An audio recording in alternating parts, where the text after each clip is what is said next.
بسم اللہ الرحمن الرحیم۔ السلام علیکم ورحمۃ اللہ وبرکاتہ۔ کیسے ہیں عزیز طلبہ کرام؟ خیر و عافیت سے ہیں؟ اللہ تعالیٰ سے امید کرتا ہوں کہ آپ تمام احباب خیر و عافیت سے ہوں گے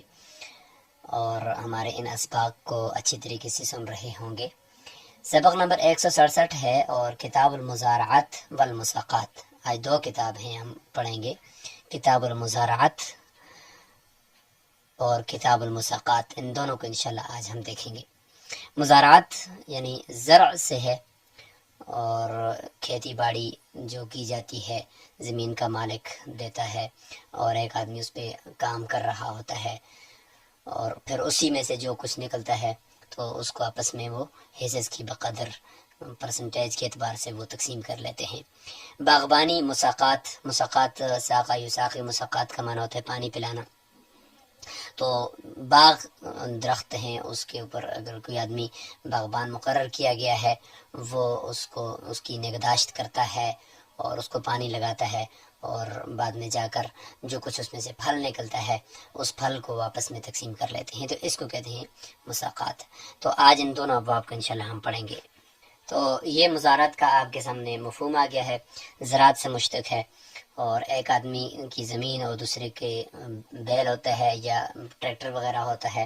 یا بیج ہوتا ہے اس کا، اور پیداوار کو پھر آدھا آدھا یا ایک تہائی یا دو تہائی آپس میں کر لیتے ہیں۔ مخابرہ بھی اس کو کہتے ہیں، مخابرہ خیبر سے مشتق ہے، چونکہ آل خیبر کو آپ صلی اللہ علیہ وسلم نے زمین بٹائی پر دی تھی، اس کو کہتے ہیں بٹائی پر دینا زمین، ٹھیک ہے۔ اور عربی کے اندر اس کو مخابرہ بھی کہتے ہیں، چونکہ آل خیبر کے ساتھ آپ صلی اللہ علیہ وسلم نے یہ عقد فرمایا تھا، اس لیے اس کو خیبر کہتے ہیں۔ دوسرا یہ کہ مخابرہ اس وجہ سے بھی کہتے ہیں کہ چونکہ کسان جو ہوتا ہے، جو اس میں عامل ہوتا ہے، وہ خبیر ہوتا ہے، ہر وقت اس کھیتی سے باخبر رہتا ہے، اس لیے اس کو مخابرہ بھی کہتے ہیں۔ محاقلہ بھی اس کو کہا جاتا ہے اور آل مصر اس کو قراح بھی کہتے ہیں۔ تو اسی مزارعات کے بارے میں یہ حدیث بھی ہے بخاری شریف میں کہ عن ابن عمر اخبرہ ان النبی صلی اللہ علیہ وسلم عامل خیبر بشطر ما یخرج منها من ثمر او زرع، یعنی زمین سے جو کچھ نکلے گا یا اس باغ سے، اس کے باغات سے پھل وغیرہ یا فصل، اسی کے اندر میں سے کچھ حصہ اس کسان کو دیا جائے گا، اس کو کہتے ہیں مخابرہ اور مزارعہ۔ آگے چلنے سے پہلے ہم مزارعات کا جو باب ہے، کتاب المزارعات ہے، اس کا خلاصہ بھی دیکھ لیتے ہیں ایک نظر۔ تو سب سے پہلے ہم بات کریں گے کتاب المتن میں وصف المزارعہ، کہ یہ مزارعت جائز ہے یا ناجائز ہے، شریعت میں اس کا کیا حکم ہے۔ اور دوسرے نمبر پر ہوگا مزارعت کی صورتیں ذکر کی جائیں گی کہ کتنی صورتیں ہیں ان کا ذکر کیا جائے گا۔ اور تیسرے نمبر پر ہوگا شرائط المزارعات، کے اس عقد کی شرائط کیا کیا ہیں۔ اور چوتھے نمبر پر ہم بات کریں گے حکم الخارج فی المزارعہ، یعنی کھیتی سے جو کچھ نکلے گا تو اس خارج کا کیا حکم ہوگا، خارج کہتے ہیں اس غلے کو۔ اور پانچویں نمبر پر ہم بات کر رہے ہوں گے امتناع احد المتعاقدین من العمل، یعنی متعاقدین میں سے اگر ایک عمل سے انکار کر دے کہ میں کام نہیں کرتا ہوں، یا مالک کہہ دے کہ میں اپنی زمین میں کاشت نہیں کرواتا ہوں درمیان میں، تو پھر اس کا کیا حکم ہوگا، اس کو ہم دیکھیں گے۔ اور چھٹے نمبر پر بات ہوگی الموت مبطل المزارعہ، اگر کوئی کسان فوت ہو جائے یا زمین کا مالک فوت ہو جائے تو یہ مزارعت کا عقد بھی ساتھ ہی ختم ہو جائے گا۔ اور اس میں پھر تفصیل ہوگی کہ وہ زمین کے اندر جو بیج ہے اس ڈالنے سے پہلے فوت ہو گیا تو اس کا کیا حکم ہوگا، یا کاشتکاری کرنے کے بعد فوت ہو گیا پھر کیا حکم ہوگا، وہ تفصیل آئے گی انشاءاللہ۔ ساتویں نمبر پر بات کریں گے انقضاء مدتی قبل الادراک، یعنی ادراک کا من ہوتا ہے پک جانا، یعنی کھیتی کے پک جانے سے پہلے جو انہوں نے مدت متعین کی تھی وہ پوری ہوگی ہے، تو پھر کیا کریں گے، تو اس کو دیکھا جائے گا۔ اسی طریقے سے آٹھویں نمبر پر بات کریں گے من یتحمل النفقۃ والاجرۃ، یعنی یہ جو کسان مزدور لگائے گا اور کچھ خرچہ کرے گا، تو ایک تو یہ کہ کھیتی پکنے سے پہلے جو اخراجات ہوتے ہیں وہ، اور دوسرے پر کھیتی پک جانے کے بعد کھیتی کاٹنے کے، تھریشنگ وغیرہ کے اخراجات ہیں وہ، تو ان دو قسم کے اخراجات کا ذمہ دار کون ہوگا اور کون اس کو اٹھائے گا، تو یہ بھی انشاءاللہ ہم دیکھیں گے۔ تو یہ ہے اس پورے کتاب کا خلاصہ۔ یہ چار مزارعت کے عوامل ہوں گے، یعنی جب آپ عقد مزارعت کریں گے تو اس میں یہ چار چیزیں کام آتی ہیں: ٹریکٹر، بیج، زمین اور عمل۔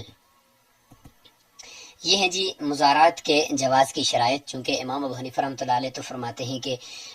کسان جو محنت کرے گا تو اسی کی محنت سے ہی آپ اس کو اجرت دو گے، تو یہ تو قفیز الطحان ایک مشہور اصطلاح ہے، اس کی طرح ہو گیا کہ آپ پنچکی پہ گئے اور آپ نے اس کو دے دیا کہ بھئی اس مکئی کو یا اس گندم کو پیسو اور اسی میں سے جو کچھ نکلے گا تو اس میں سے آپ کو ہم حصہ دے دیں گے، تو وہ ناجائز ہوتا ہے، چونکہ اس کے اپنے عمل سے آپ اجرت دے رہے ہو، یہ درست نہیں ہوتا۔ تو یہاں پر بھی اس کے عمل سے ہی آپ اس کو اجرت دے رہے ہو، تو امام ابو حنیفہ رحمۃ اللہ علیہ کی تحقیق کے مطابق حدیث میں بھی منع ہے اور ان کے ہاں یہ جائز نہیں ہے، اس لیے ان کے ہاں تو یہ درست نہیں ہے، یعنی مکروہ ہے ان کے ہاں بھی۔ لیکن فتویٰ صاحبین کے قول پر ہے کہ چونکہ ضرورت ہے لوگوں کو، بعض مرتبہ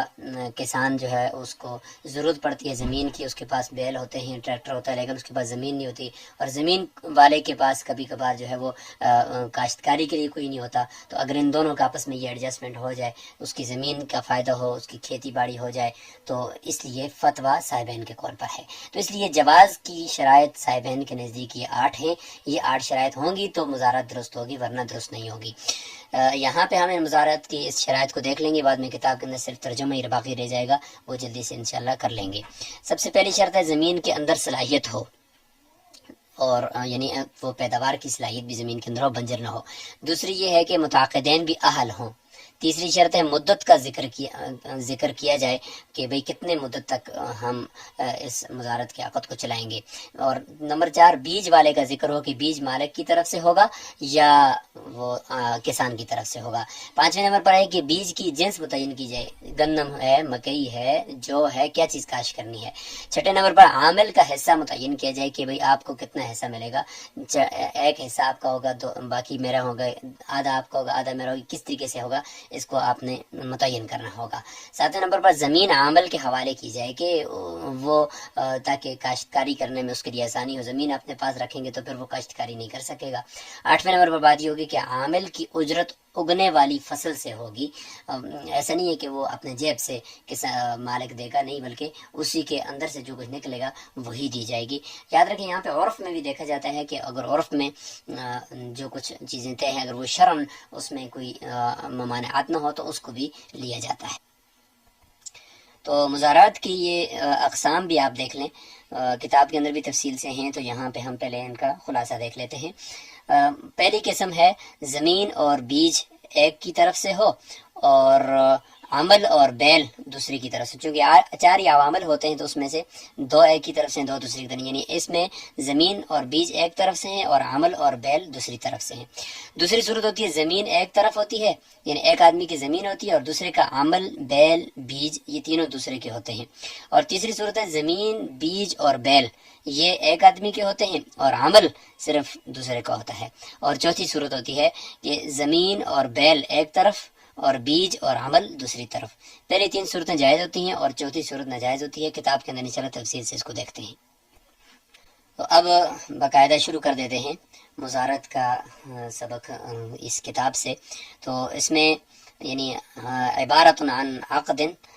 بین المتشارکین یا بین المتعاقدین علی الزرع ببعض الخارج، یعنی زمین کے اندر کھیتی وغیرہ کے اوپر عقد ہوتا ہے اور اس میں جو کچھ کھیتی سے نکلے گا، فصل نکلے گی، اسی میں سے ہی شرکت اس میں ہوتی ہے، تو اس پر یہ عقد منعقد ہوتا ہے۔ قال ابو حنیفہ رحمہ اللہ، امام ابو حنیفہ رحمہ اللہ فرمائیں گے المزارعۃ بالثلث والربع باطلۃ، مزارعت بالثلث والربع یہ باطل ہے۔ ثلث اور ربع کی شرط کیوں لگائی کہ باطل ہے، یعنی باطل تو لکھا لیکن یہ کہ مکروہ، ان کا صحیح قول یہی ہے کہ مکروہ ہے اور وہ ناجائز قرار دیتے ہیں اس کی وجہ سے کہ کفیز و طحان کے قبیل سے، جسے ہم نے ذکر کیا۔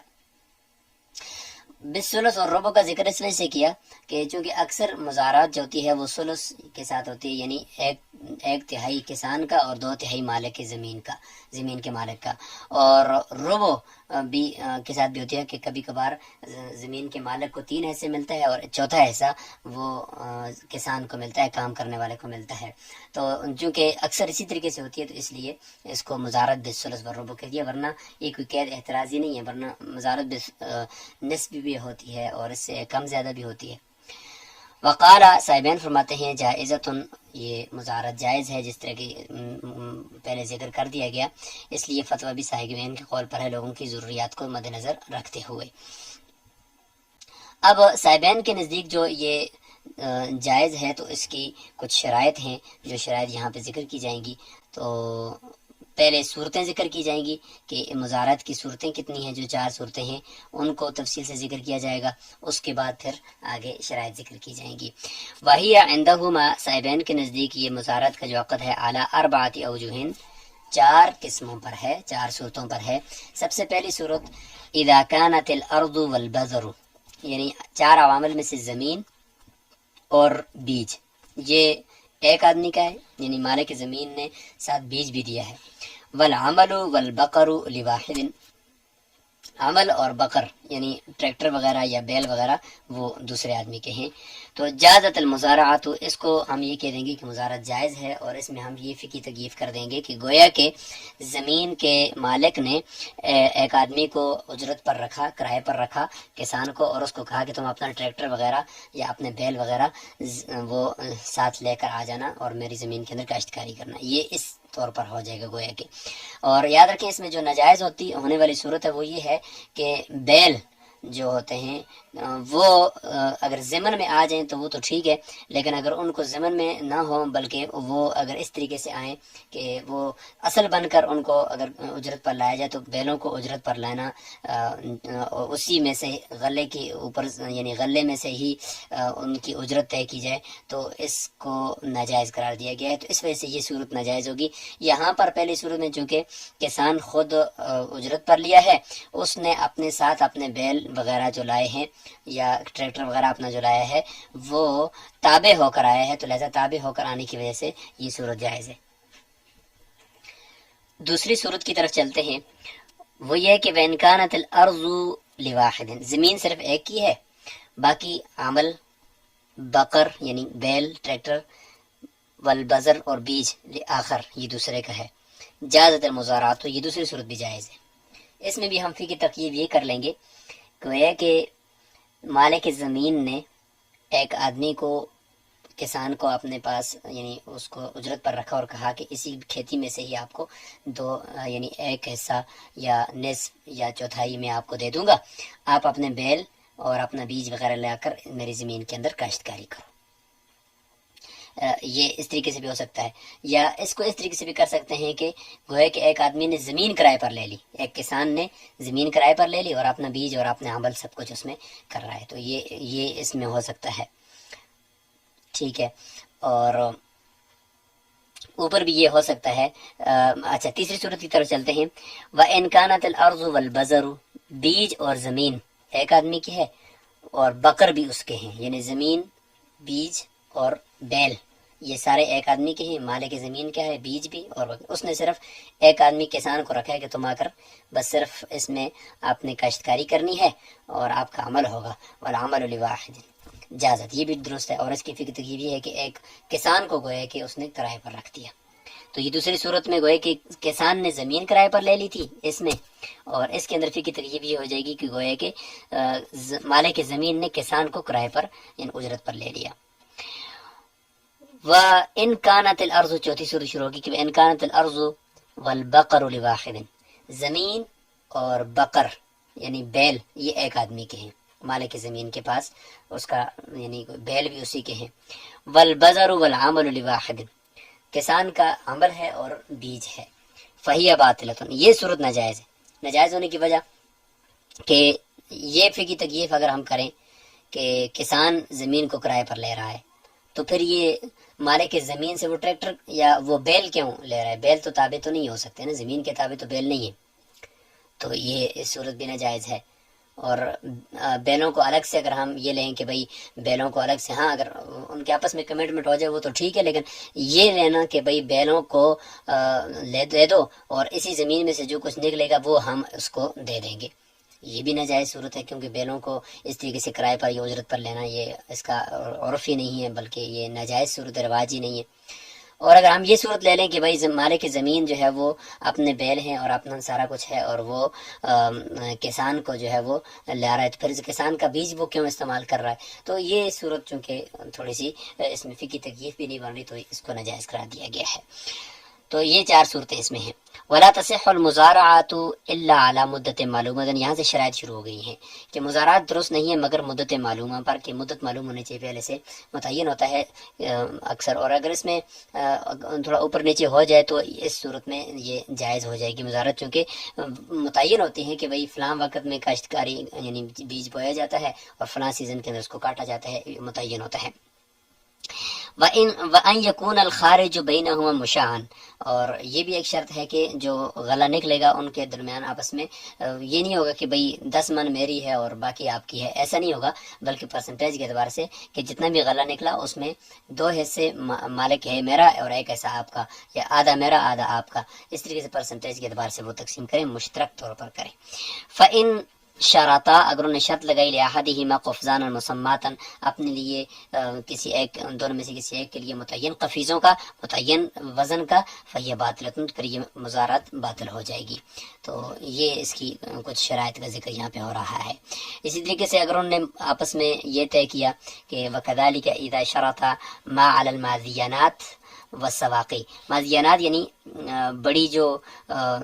ندیاں ہیں ان کے کناروں پر اگر یہ کھیت ہیں، تو کہتے ہیں کہ اس ندی کے کنارے پر جو کھیت ہے اس کے فصل مالک ہے کہ میری ہے، باقی آپ کی ہے۔ یا اس طریقے سے سواقی یعنی چھوٹی نالیوں کے ارد گرد جو ہے، چونکہ وہ ذرا زرخیز ہوتی ہے،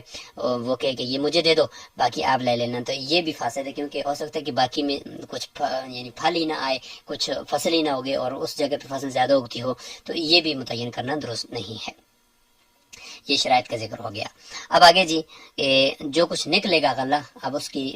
تقسیم اور اس کے کا حکم شروع ہو گیا ہے۔ تو غلے میں یعنی اصول تو یہی ہوتا ہے کہ ایک نظریہ یہی ہے کہ جس کا بیج ہے تو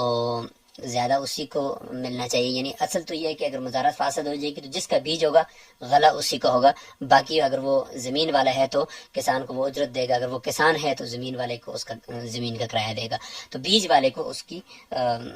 جو ساری وہ فصل ہے وہ ملتی ہے۔ لیکن جب انہوں نے مزارعت درست ہے، مزارعت کسی وجہ سے فاسد نہیں ہوئی، تو پھر جو انہوں نے شرط لگائی اسی کے مطابق وہ تقسیم بھی ہوگا۔ وَإِذَا صَحَّتِ الْمُزَارَعَةُ، جب مزارعت درست ہوگی، فَالْخَارِجُ بَيْنَهُمَا عَلَى الشَّرْطِ، لہذا نکلنے والا جو غلہ ہوگا وہ اسی شرط کے موافق ان کے دونوں کے درمیان تقسیم ہوگا۔ وَإِن لَمْ تُخْرِجِ الْأَرْضُ شَيْئًا فَلَا شَيْءَ لِلْعَامِلِ، اگر زمین نے کچھ بھی نہیں نکالا، مزارعت درست تھی اور انہوں نے شرط کہا کہ بھئی جو کچھ نکلے گا آپ کو دیں گے، تو نکلا ہی کچھ نہیں، فصل ہی نہیں ہوگی، لہذا مزارع کو بھی کچھ نہیں ملے گا، کسان کو بھی کچھ نہیں ملے گا۔ وَإِذَا فَسَدَتِ الْمُزَارَعَةُ، اگر مزارع فاسد ہو جائے تو ابھی جس طرح ذکر کیا کہ پھر چونکہ جس کا بیج ہے اسی کا گیا غلہ سارا، اب دوسرے کو اس کا اگر وہ ہے تو اس کو اجرت مثل ملے گی۔ فالخارج لصاحب البذر، اصول یہ ہے کہ بیج والے کا ہوگا سارا کچھ غلہ، اور وہ بیج والا پھر کون ہوگا؟ فإن كان البذر من قبل رب الارض، اگر وہ بیج والا زمین کا مالک ہے، زمین کے مالک کی طرف سے بیج تھا، تو فللعامل اجر مثلہ، عامل یعنی کسان کے لیے اجرت مثل ہوگی۔ لا یزاد علی مقدار ما شرط له من الخارج، کہتے ہیں کہ اس مقدار سے زیادہ نہیں کی جائے گی جو مقدار اس کے لیے غلے سے فصل سے متعین کی گئی تھی۔ اگر فصل سے اس کے لیے کہا گیا تھا کہ بھئی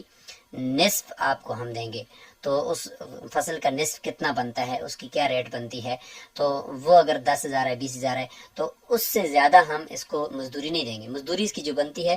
اس کے برابر یا اس سے کم دیں گے، اس سے زیادہ نہیں دیں گے۔ مفتابی کو لیے امام محمد رحمہ اللہ فرماتے ہیں کہ جتنی بنتی ہے اتنی مزدوری دے دو، چاہے اس کے حصے سے زیادہ بنتی ہو پھر بھی دے دو، لیکن فتویٰ اسی پر ہے کہ چونکہ وہ راضی اس پر ہے کہ جو غلے سے نکلنے والی جو حصہ تھا جس پر یہ پہلے عقد ہوا تھا اس میں جتنی اس کی قیمت بنتی ہے اس پر وہ راضی تھا، لہذا اس سے زیادہ نہیں دیں گے۔ وقال محمد رحمہ اللہ، امام محمد فرماتے ہیں لہو اجر مثلہ بالغ ما بلغ، اس کے لیے اجرت مثل ہوگی جتنی پہنچتی ہے اس کی مزدوری، بالغ ما بلغ کا یہ مطلب ہے۔ وان كان البذر من قبل العامل، اور اگر بیج جو تھا وہ کسان کی طرف سے تھا تو تو فلصاحب الارض اجر مثلها، لہذا زمین کے مالک کے لیے زمین کا کرایہ ہوگا، جتنی مہینے اس نے کسان نے استعمال کی ہے رقلا سارا خود لے لے گا، اور زمین ہم گویا کہ یہ سمجھیں گے کہ اس نے کرایہ پر لی ہوئی تھی۔ وَإِذَا عُقِدَتِ الْمُزَارَعَةُ، جب مزارعت کا عقد ہو گیا، فَامْتَنَعَ صاحب البذر، یہ ہو گیا جی کہ اگر کوئی ایک رک جائے کام کرنے سے، تو صاحب بذر جو تھا بیج والا، وہ کام سے رک گیا، من العمل کام کرنے سے رک گیا۔ کہتے ہیں کہ چاہے وہ زمین کا مالک ہو، وہ کہے کہ بھائی میں نے بیج دیا تھا لیکن میں کام نہیں کرتا ہوں، بس یہ عقد کو ختم کر دیا، کسان کی طرف سے بیج تھا تو بیج والے نے انکار کر دیا، تو لم یجبر علیہ، اس کے اوپر جبر نہیں کیا جائے گا، کیونکہ اس کا بیج ہے، بیج اس کا ہے، وہ اپنے بیج کو اگر زمین میں ڈالے گا تو ظاہر اس کا بیج لگے گا، ضائع ہو جائے گا، اور وہ چاہتا ہی نہیں ہے، اس کی کوئی مجبوری ہے، تو اس کے اوپر ہم جبر نہیں کر سکتے۔ البتہ اگر بیج والا نہیں ہے، دوسرا کوئی ہے، یعنی بیج جس کا ہے وہ نہیں ہے بلکہ دوسرے نے کوئی عذر پیش کر دیا ہے، وَإِنِ امْتَنَعَ الَّذِي لَيْسَ مِنْ قِبَلِهِ الْبَذْرُ، اگر وہ آدمی کام کرنے سے انکار کر رہا ہے جس کی طرف سے بیج نہیں ہے، تو اجبر الحاکم علی العمل، حاکم اس کو کام کے اوپر مجبور کرے گا کہ تم کیوں پیچھے ہٹتے ہو، بیج تو دوسرے کا ہے، وہ اگر اپنے بیج کو خطرہ مول لے کر وہ ڈال رہا ہے تو آپ کو کیا تکلیف ہے، آپ کام کریں۔ وَإِذَا مَاتَ، ہاں موت کی وجہ سے مزارت فاسد ہو جائے گی، باطل ہو جائے گی، اگر احد المتعاقدین، متعاقدین میں سے کوئی ایک فوت ہو گیا تو بطلت المزارعۃ، مزارت کا یہ عقد باطل ہو جائے گا۔ ظاہر ہے کہ ان کے درمیان جو عقد تھا تو شرکت کے اوپر، تو اب ایک نہیں رہا تو اب عقد جو ہے وہ فاسد ہو جائے گا، لیکن اس میں کچھ تفصیل ہے وہ آپ نے یہاں پہ سمجھنی ہے۔ وہ تفصیل یہ ہے کہ چونکہ یہ بھی ایک اجارہ تھا، تو اجارے جس طرح اجارہ موت سے فاسد ہو جاتا ہے تو یہ بھی فاسد ہو جائے گا، لیکن تفصیل اس میں یاد رکھیں کہ وہ یہ ہے کہ اگر یہ تو اس وقت ہے کہ جب مزارات یعنی کھیتی باڑی کرنے سے پہلے وہ فوت ہو جائے، تو سمجھ لیں کہ مزارت کا عقد ختم ہو گیا کہ ابھی تک کوئی بیج بھی نہیں ڈالا۔ اگر کھیتی باڑی کرنے کے بعد یعنی بیج ڈال دیا اور فصل تیار ہونے لگی تھی تو اس دوران ایک فوت ہو گیا، تو پھر اگر زمین کا مالک فوت ہوا ہے تو وہ زمین جو ہے وہ کسان کے قبضے میں رہے گی، مالک کی زمین کے فوت ہو جانے کے بعد وہ قبضے میں رہے گی یہاں تک کہ کھیتی پک جائے، اور پھر اس کے بعد مالک کی زمین کے ورثاء کے درمیان اور اس کسان کے درمیان وہ غلہ تقسیم ہوگا۔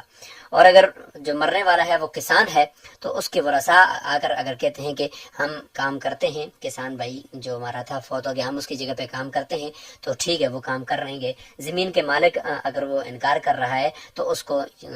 مجبور کیا جائے گا کہ آپ جب کسان کے ورثاء کام کر رہے ہیں تو آپ کیوں ان کو منع کر رہے ہیں، لہذا ان کو کام کرنے دیا جائے۔ اور اگر وہ کام کرتے ہیں تو چونکہ اس میں کوئی نقصان ہی نہیں ہے مالک زمین کا، تو وہ زمین کا مالک اس کو نہیں روک سکتا۔ اگر وہ کہتے ہیں کہ نہیں ہم ایک کچی کھیتی کو کاٹ کر بس آپ اپنا حصہ لے لو، ہمیں اپنا حصہ دے دو، ہم زیادہ کام نہیں کریں گے، تو ان کو پھر کام کر اوپر مجبور بھی نہیں کیا جا سکتا۔ ظاہر ہے کہ وہ دوسرے لوگ ہیں، کسان تو ہے نہیں ہے، تو ان کو مجبور نہیں کیا جا سکتا۔ البتہ اگر وہ آپس میں الگ سے کمٹمنٹ کر لیں مالک زمین کے ساتھ اور کچھ اجرت طے کر لیں تو اس طریقے سے بھی ہو سکتا ہے۔ وَإِذَا انْقَضَتْ مُدَّةُ الْمُزَارَعَةِ وَالزَّرْعُ لَمْ يُدْرِكْ،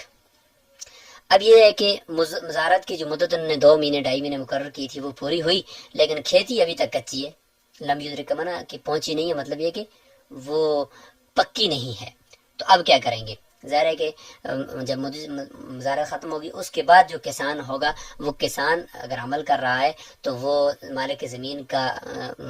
جو ہے وہ گویا کہ ایک مزدور بن کر کام کرے گا تو اس کو اجرت ملے گی۔ تو کان علی المزارع اجر مثل نصیبہ من الارض الی ان یستحصد، ہاں مزارع کے اوپر چونکہ اگر وہ مزارع نے سب کچھ اپنا ہے اور بیج بھی اس کا اپنا ہے، بیل بھی اس کے اپنے ہیں، صرف زمین اس نے لی تھی، تو اس صورت میں جو کہ زمین اس نے کرائے پر لی ہے لہٰذا زمین کا کرایہ اس کو بہرحال دینا ہوگا، کیونکہ ساری کھیتی وغیرہ بیج وغیرہ سارا وہ اس کو اب ملے گا، اور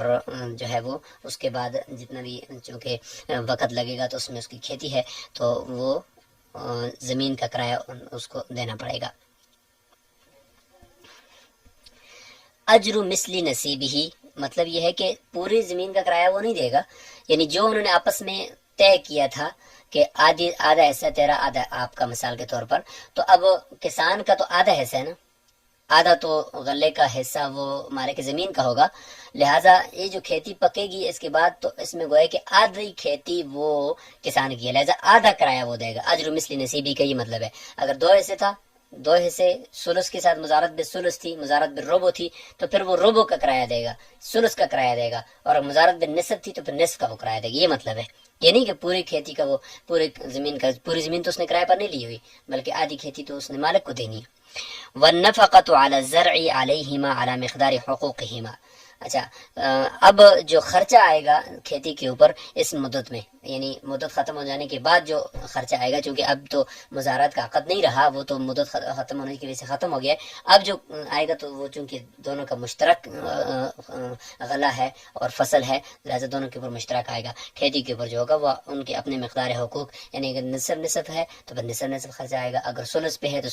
سلس اور دو سلس کے اعتبار سے آئے گا. واجرۃ الحصاد. اب یہ آگیا جی کہ یہاں پہ ایک اصول یاد رکھیں کہ کھیتی پک جانے سے پہلے جو خرچہ ہوگا مثلا حفاظت کے اوپر یا کاشتکاری کے اوپر، وہ سارے کا سارا وہ کسان کے اوپر ہوتا ہے، عامل کے اوپر ہوتا ہے. اور کھیتی پک جانے کے بعد اور تقسیم سے پہلے جو کھیتی کٹنے کا خرچہ ہے، تھریشنگ کا خرچہ ہے، یہ جو اخراجات ہوتے ہیں یہ پھر دونوں پر آتے ہیں، ان کے حقوق کے ان کے حصص کی بقدر. اور پھر تیسرا ہوتا ہے تقسیم ہو جانے کے بعد ہر ایک اپنا اپنا حصہ لے کر جاتا ہے، تو یہ بھی دونوں پر آتا ہے، ظاہر ہے کہ دونوں کا خل ہے. البتہ یہ دوسری اور تیسری صورت کے اندر اگر عرف میں یہ ہو کہ پہلے سے شرط لگائی جائے کسان کے اوپر کہ بھائی آپ ہی اس کا خرچہ کیا کریں اور ہم آپ کو ذرا زیادہ دے دیں گے کچھ، تو یہ بھی جائز ہے. تو لہذا دیکھیں وہ اجرت الحصادی، یعنی کھیتی کو جو ہے وہ کاٹنے کی اجرت، ودیاسی اور اس کو گہنے کی اجرت. گہنا کہتے ہیں تھریشنگ کرنا، اور پہلے زمانے میں بیل اوپر سے چلا کر اس کے اوپر بیلوں کے پاؤں کے ذریعے سے وہ دانہ الگ ہوتا تھا، تو اس کو دیاس کہتے ہیں. رفا کا من ہوتا ہے کہ کھیتی کو اور غلے کو اکٹھا کرنا اور ایک جگہ پہ جمع کرنا تھریشنگ کے لیے، اس کی جو مزدوری ہوتی ہے. تجریتی، اور دانہ نکالنا اس میں سے، یعنی اوپر ہوا میں اس کو اڑا کر جو دانہ نکالا جاتا ہے تو اس میں سے بھوس وغیرہ الگ کیا جاتا ہے، اس کو تجریہ کہتے ہیں. علیہما، دونوں کے اوپر ہوگا، بالحصص، ان کی حصص کی بقدر، چونکہ یہ کھیتی پک جانے کے بعد اور تقسیم سے پہلے کا خرچ ہے، یہ دونوں کے اوپر آئے گا. فَإِن شَرَطَاهُ فِي الْمُزَارَعَةِ عَلَى الْعَامِلِ. اگر ان دونوں نے شرط لگا دی مزارعت کے اندر یہ سارا خرچہ کھیتی پک جانے کے بعد کا عامل کے اوپر، فسادت، مزارعت فاسد ہو جائے گی. لیکن میں نے آپ کو بتایا کہ امام ابو یوسف رحمۃ اللہ کے قول پر فتویٰ ہے، ان کے نزدیک عرف پر مدار ہوگا کہ اگر عرف میں عامل کے اوپر اس کو لگاتے ہیں اور لازم قرار دیتے ہیں تو یہ بھی درست ہو جائے گا. تو یہاں تک تو مکمل ہو گیا ہے جی کتاب المزارعات. اور یہاں سے اسی کے ساتھ ہم کتاب المساقات کو شروع کر دیتے ہیں، چونکہ دونوں ایک ہی جیسے ہیں اور دونوں کے اندر ایک ہی طرح کا اختلاف ہے. وہی اختلاف جو امام ابو حنیفہ رحمۃ اللہ علیہ کا وہاں پر تھا وہ یہاں پر بھی ہے. وہی جو صورت تھی، شرائط تھی، وہ جو 8 شرائط وہ مزارعات کے اندر تھی، وہ یہاں مساقات کے اندر بھی ہیں. تو اسی طریقے سے یہ عقد ہوتا ہے کہ اسی، چونکہ ادھر کھیتی ہوتی ہے اور ادھر باغ ہوتا ہے، اور اس باغ میں سے جو پھل نکلے گا، اور بشرط ہے کہ اس پانی دینے کی وجہ سے اس پھل کے اندر کچھ اضافہ بھی ہو، اور وہ پہلے تھوڑا ہو، پھر وہ بڑا ہوا ہو، پھر وہ چھوٹا تھا، پھر بڑا ہوا، پھر وہ پکا، تو تب جا کر وہ باغبان جو مقرر ہوگا اس باغ کے اوپر تو اس کو کچھ نہ کچھ اس میں سے ملے گا. ورنہ اگر وہ پکا ہوا پہلے سے باغ ہے اور اس کے اندر پھل پکے ہوئے ہیں تو پھر اگر کسی کو مقرر کر بھی دیا تو اس کو کچھ بھی نہیں ملے گا. یہ پھر یہ عقد درست نہیں ہوگا. درست ہونے کے لیے یہ بنیادی شرط ہے. کتاب المساقات. قال ابو حنیفہ رحمہ اللہ، امام ابو حنیفہ رحمہ اللہ کا یہاں پہ بھی اسی طریقے سے یہ اختلاف ہے. وہ فرمانے کے مساقات، چونکہ یہ قفیز و طحان کے قبیل سے کہ اسی آدمی کے عمل سے ہی اس کو آپ اٹھا کر اجرت دے رہے ہو، یہ درست نہیں ہے. لہذا وہی اختلاف ہے. المساقات بجزء من الثمرۃ باطلۃ، کہ پھلوں کے جز میں سے کسی ایک جز کے بدلے میں مساقات یعنی باغبانی اور پھلوں کو پانی دینے کا، جو درختوں کو پانی دینے کا عقد ہے، یہ باطل ہے. سیبین فرماتے ہیں جائزۃ اذا ذکرا مدۃ معلومہ، وہی 8 شرائط ہیں. اگر مدت معلومہ وہ ذکر کر دیں دونوں، وسمى جزءا من الثمرۃ مشاعا، اور مشترک طور پر پھل کا جزو ہے وہ متعین کر دیں کہ آپ کو اتنا ملے گا، مجھے اتنا ملے گا. یہ نہیں کہ 10 من میرا اور باقی آپ کا، اس طریقے سے نہ کریں. وتجوز المساقات فی النخل والشجرۃ، کہتے ہیں کہ درخت چاہے وہ درخت کھجور کے ہوں یا عام کوئی درخت ہوں، سیب وغیرہ کے، ناشپاتی کے، کوئی بھی درخت ہوں باغ کے اندر لگے ہوئے، ان کے اندر بھی درست ہے۔ والکرمی، اور انگور کی جو ہوتی ہیں، والرطاب، اور اسی طریقے سے باقی جو سبزیاں وغیرہ ہوتی ہیں اور اس میں اگر کوئی کرتا ہے تو یہ بھی درست ہے۔ وہ اصول الباذنجان، اور باذنجان وغیرہ یعنی بینگن کے جو بیل ہوتے ہیں اور اس کے جو لمبے بیل ہوتے ہیں، تو اس کو بھی ہم یہاں پہ شمار کریں گے اسی کے اندر، چونکہ وہ بھی بیل والی یعنی ہر وہ سبزی جو تنے والی ہو اور ہر وہ اس کو بھی درخت یعنی جس کی تنا ہو، لہو ساقن یعنی جس کی پنڈلی ہو، یعنی جس کا تنا بنے، تو وہ سارا اس میں شامل ہو سکتا ہے۔ کوئی آدمی بھی اس کی حفاظت کے اوپر مامور ہو تو اسی میں سے پھر وہ اجرت لے کر عقد درست ہے۔ فَإِن دَفَعَ نَخْلًا فِيهِ ثَمَرَةٌ مساقاتن، اگر کسی آدمی نے درخت دیے ایک آدمی کو پانی وغیرہ لگانے کے لیے اور حفاظت کے لیے، اور اس میں پھل لگے ہوئے تھے مساقات کے طور پر یعنی باغبانی کے لیے اور حفاظت کے لیے، وَالثَّمَرَةُ تَزِيدُ بِالْعَمَلِ، یہ بنیادی شرط میں نے آپ کو جو ذکر کی کہ عمل کی وجہ سے، اس آدمی کے کام کی اور محنت کی وجہ سے وہ اس پھلوں کے اندر اضافہ ہوا ہے، جازہ، تو یہ عقد درست ہے۔ وَإِنْ كَانَتْ قَدْ انْتَهَتْ، اگر وہ پہلے سے پک چکی، قد انتہت کا معنی ہوتا ہے کہ اب وہ مزید بڑے ہونے بند ہو گئے ہیں اور اب وہ پکنا شروع ہو گئے ہیں، تو لم یجوز، یہ عقد مساقات پر یہ درست نہیں ہے۔ یہ ایک بنیادی شرط ہے جو وہاں مزارعت کے اندر نہیں تھی۔ وَإِذَا فَسَدَتِ الْمُسَاقَات، اگر مساقات کا عقد فاسد ہو جائے کسی شرط کے نہ پائے جانے کی وجہ سے، فَلِلْعَامِلِ أَجْرُ مِثْلِهِ، تو عامل کے لیے یہاں پر بھی اجرت مثل جو اس کی مزدوری ہوتی ہے وہی اس کو ملے گی۔ وَتَبْطُلُ الْمُسَاقَاتُ بِالْمَوْتِ، اور مساقات کا جو عقد ہے یہ موت سے فاسد ہو جاتا ہے، کیونکہ یہ بھی اجارہ کی قسم ہے، اجارہ کی طرح یہ بھی فاسد ہو جائے گا۔ وَتَفْسُخُ بِالْآزار كَمَا تَفْسُخُ الْإِجَارَةُ، اور کچھ عذر جو ہم نے کتاب الاجارہ میں ذکر کیے تھے، اگر وہ باغبانی کرنے والا جو مزدور ہے اس کو اگر لاحق ہو جائیں یا مالک کو لاحق ہو جائیں تو ان کی وجہ سے یہ بھی فاسد ہو جاتا ہے۔ السلام علیکم ورحمۃ اللہ وبرکاتہ۔